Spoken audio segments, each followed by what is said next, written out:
A U.S. lobby group is trying to discourage some Western companies from doing business with the country. United Against Nuclear Iran warns that companies could end up with problems over remaining sanctions.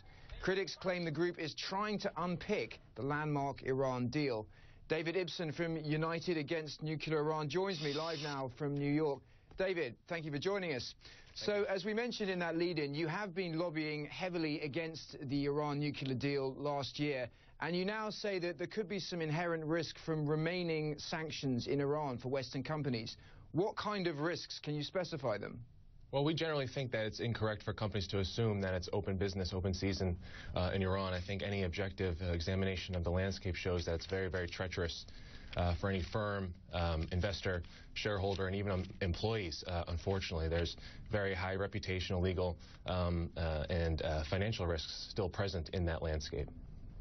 We have seen a number of Western companies go into Iran already, including Airbus and Boeing, who have extremely vigilant compliance departments as well as risk assessment. Do you know something that they don't?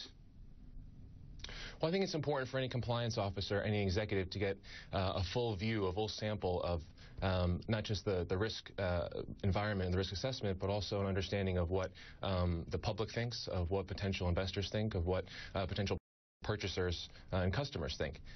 When they're weighing these risks, they may put an emphasis on one type example, potentially the sanctions or the legal architecture.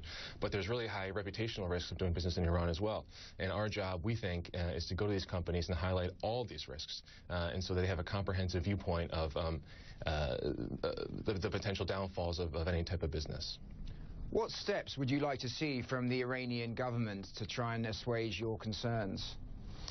There's a number of steps to take. I think in the wake of the JCPA, the Iran nuclear deal, the U.S. and its partners have tried very hard and have, in fact, abided by both the letter and the spirit of that agreement. The Iranians clearly have not.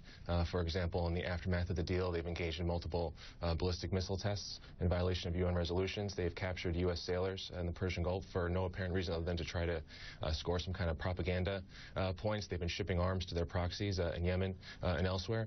So clearly there's all kinds of behaviors that they're engaging in that they're going to have to change if they want to receive the proceeds and the benefits of Western business, of Largess, and of additional sanctions relief or concessions from the U.S.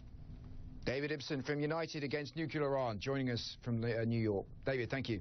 Thank you. And still ahead, Donald Trump is being pressured on his